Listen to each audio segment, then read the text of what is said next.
Welcome, I'm Bob Melius with Clay County Economic Development Group, and this is Clay Center Now.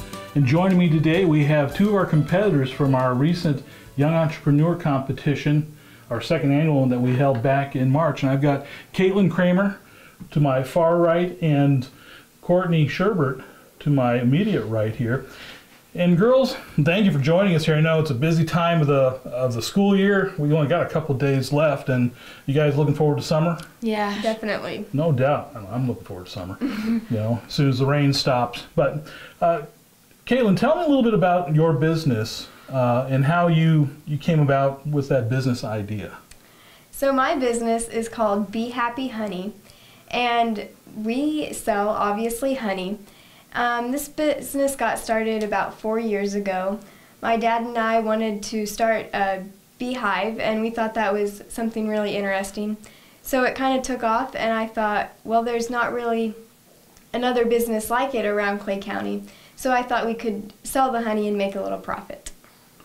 And what exactly do you do with is it just raw honey? Because I saw you had some molds. Do you guys make candies or anything with the honey as well?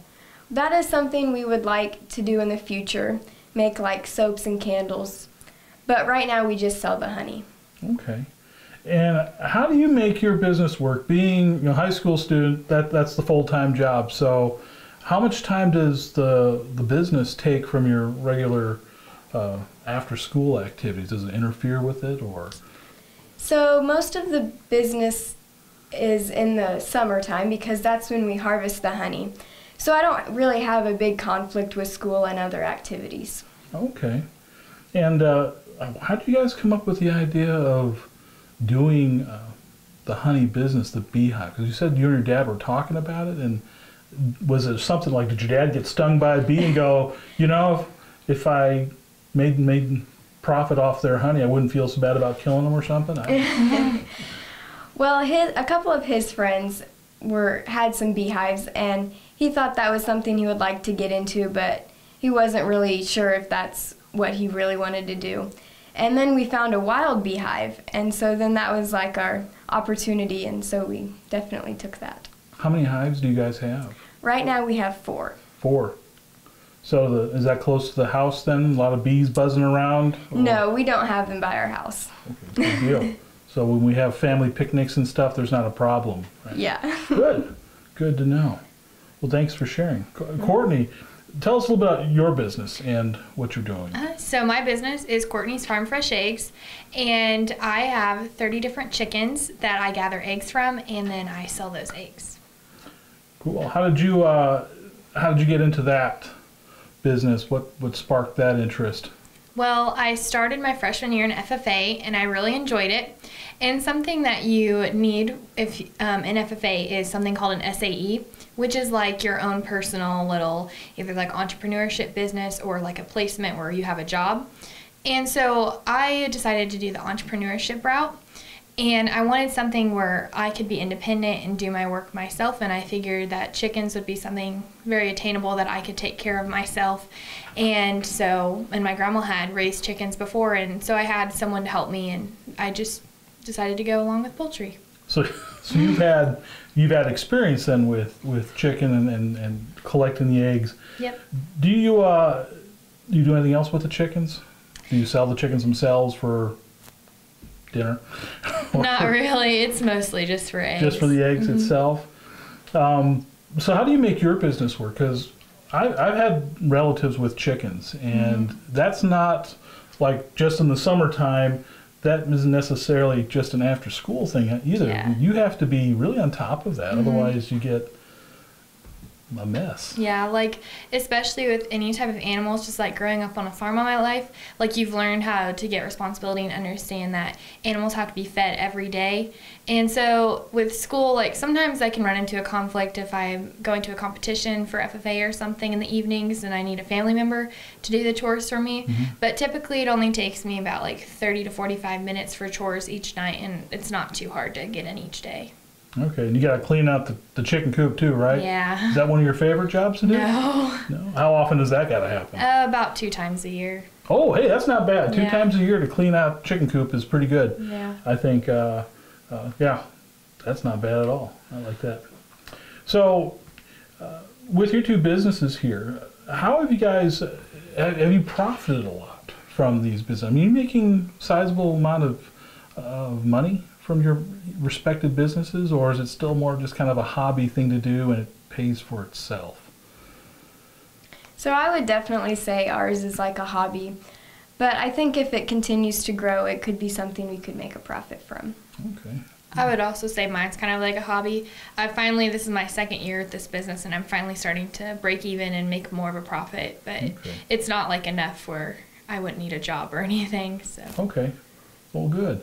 Well, we're going to take a break right now, and we'll be right back to ask a few more questions about the competition that the girls were in. So stay tuned. You're invited to come visit, shop, and spend some time in beautiful Clay Center, Kansas. A full house located at 510 Dexter in Clay Center is your upscale rent-to-own store with the lowest prices guaranteed. They only carry high-quality name-brand products that are made to last. At a full house, they put the customer first by offering free delivery and setup of all merchandise, free relocation while renting their products, free loaner services, and the best price guaranteed. Stop into a full house today for all your home furnishing needs. Shop beautiful Clay Center today and find what you've been looking for. Welcome back again. I'm Bob Melius with Economic Development, and this is Clay Center Now. And who I have with me is Cramer and Courtney Sherbert, and we are talking about the young entrepreneur competition that they were in. In our first segment, they shared a little bit with us about their businesses, and now I want to talk about more about the competition that took place. It was the second time that we've done this competition in Clay County, and Courtney, this was your second time showing up. But tell me, how did you girls learn about this competition? Well, we are both in ag business, or I was last year, and Caitlin is this year. And so Lori, who's part of the Economic Development Group, came in and talked and encouraged our students to partake in this event. And so we made our own business plans and showed up. Okay, great. What else did you guys do to prepare for the competition? You mentioned business plans. Did you have a teacher work with your business plan? Did your parents work with a business plan? Did you Google a business plan? What did you guys do for that, and how else did you prepare for the competition, for the fair portion? So our ag teacher, Miss Mattis, she helped me quite a bit with my business plan, the editing, and the whole process. And so I'm really thankful that she was that resource that I could use. Was it difficult to come up with the business plan? I know I've written one once before for an imaginary business. Did you guys find it difficult to articulate what you wanted on that piece of paper? Some sections were a little bit trickier to word than others, but thankfully there was an example that we had available to follow, which made it a lot easier. Now, you had your plan from last year. Did you keep that same plan, or did you say, I think I'm going to revamp this one, and knowing more about your business now, did you change it at all? Well, I definitely had my old one right next to me, but I read the example one that we were given this year, and I kind of took what I had there and, again, revamped it. Okay. How did you prepare for the actual competition? I remember last year, there was a little bit of miscommunication as what to expect. But this year, everyone came with guns blazing. So how did you prepare your displays, and what kind of thought process did you have going through that? I went in with the idea that most people probably don't know a whole lot about honeybees and collecting honey. So I kind of went at it from that standpoint, like a educational booth to inform people about the honey business. Okay. What about you, Courtney? How are things different for you? I would say I had the same approach, making sure that if people had questions, I could answer them for them, and also kind of having an inviting kind of booth. Like if people had questions, I'd be more than willing to answer them, especially since a lot of people are concerned about where their food comes from and how it's raised, and I'm more than willing to answer those questions. Were there any experiences that you had from last year? Like I said, because last year was the first one. I know just from a setting up standpoint and promotion, we learned a whole lot. And this year was much more successful than last year, in our opinion. Was there anything you learned from last year that really helped you get ready for this year? Well, I realized that it would be open to the public, and so thinking about the community we live in, how I could portray my booth and myself to fit the needs of them. Like, a lot of people were asking me if I was going to sell eggs, and so I made sure to bring those and to be ready with different types of questions that I could be asked by either the judges or the community.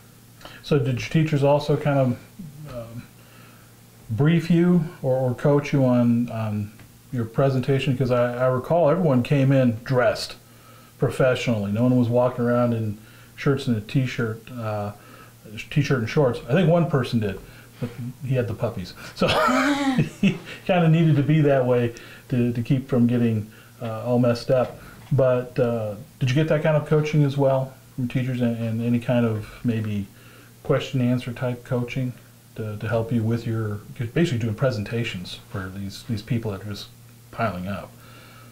So in class, we gave our elevator pitch and in front of everybody, and Miss Mattis gave us little pointers on what we could improve for the competition. So that was really helpful. Good. That's great. Now, after this this was just our local competition. After this, there's a whole nother level. And Courtney, because you won, you got to go and compete at the state level. Mm-hmm. And Caitlin, you were saying you got to go and observe.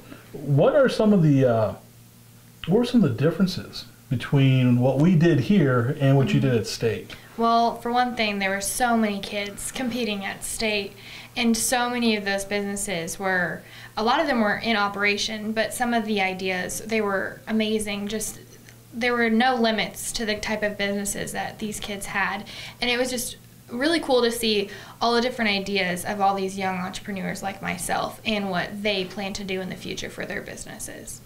Okay. Was it a bit intimidating for you? Did you walk in there and go, wow, why did I show up? Yeah, a little bit, kind of. It was just a lot of people, and they had their booths set up, and some were really spectacular and really awesome to watch. Okay. Did you give your presentation in front of a whole crowd, or was it like ours where you just had booths? Well, we did both. You gave your elevator pitch in front of a room of, it was basically all of the kids who were competing in the competition, as well as like parents and teachers, and then the 6 judges, and then they had a trade show that I competed in, and then you could talk to the people there on Fort Hays State campus as well. Okay. Was it easier than, would you say speaking in front of a real large group of people was a little easier than maybe one-on-one? Oh, kind of. I've always done public speaking, and it doesn't bother me too much, but I'd say it was about the same for me, at least. What did you think, Caitlin, of the overall experience? Would you do it next year if you won again? Yeah, I thought it was a really great experience just to see all those kids with their ideas, and it was a really great experience. Okay.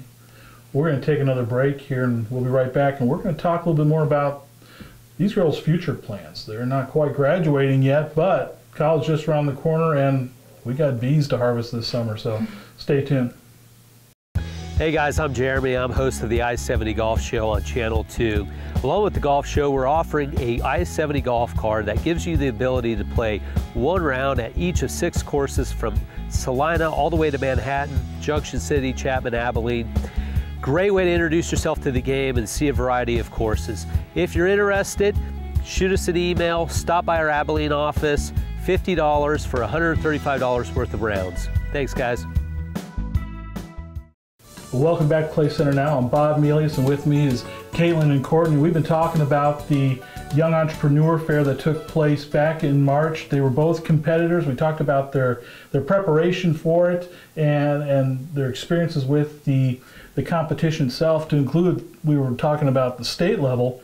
But now let's talk about what your plans are for this summer. I know we talked a little bit that you got the honey that needs to be harvested this summer, and chickens lay eggs all year round, I assume. So do you guys have plans to continue your businesses, or maybe you're saying, hey, this is going to, after this summer, that's it? And if you're going to continue, do you also plan on expanding your business? Caitlin, what do you got planned for your business? I would like to see this business continue.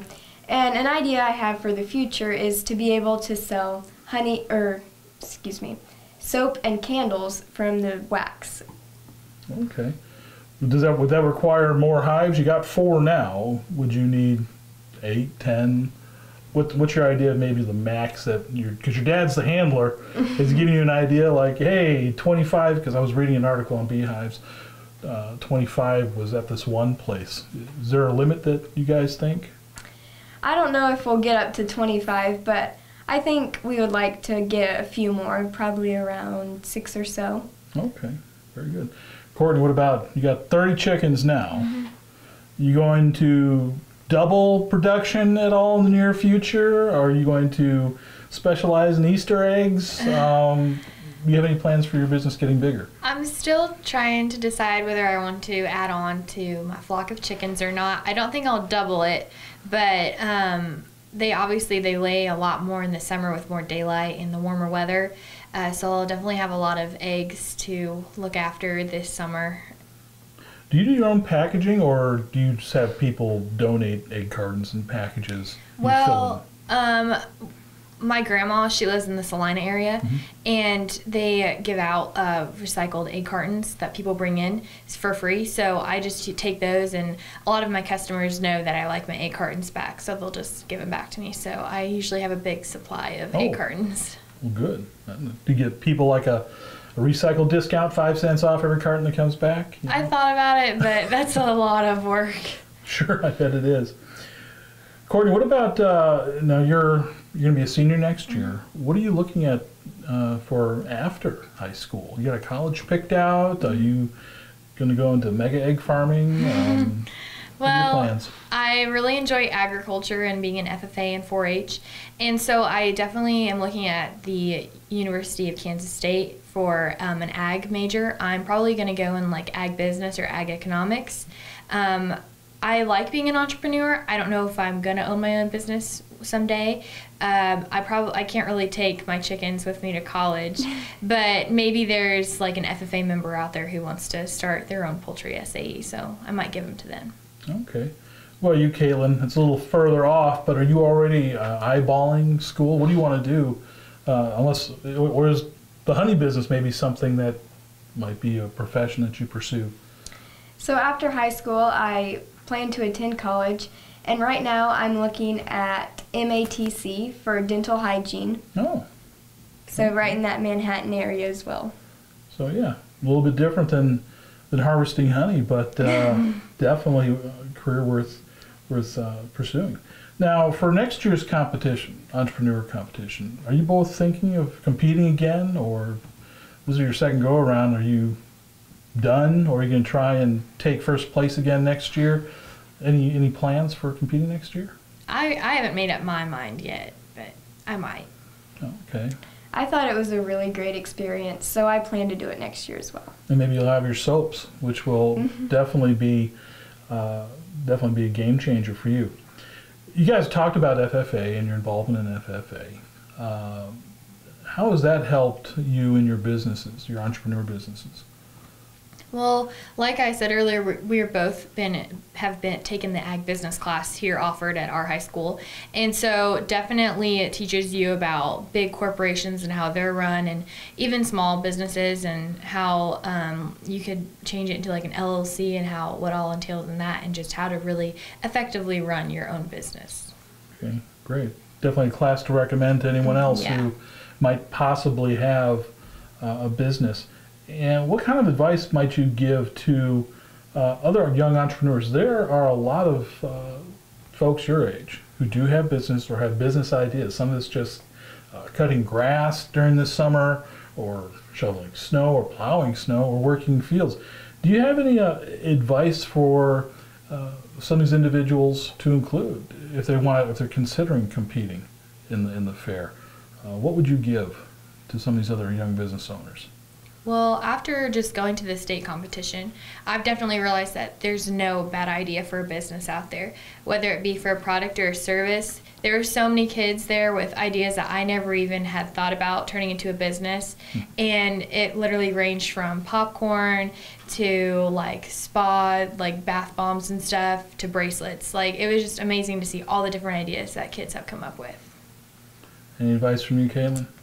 My advice would be, don't be scared to try something new, because I I wasn't familiar with this competition before this year. And at first I was kind of intimidated, but it was a really great experience to interact with the community and get your business out there. I want to thank you both for taking time out of your busy school day. I know you've got other things going on, tests to take as we get ready for summer, and we've talked about how we're all looking forward to summer. Thank you for joining us, and look forward to talking with you again. Thank you, guys.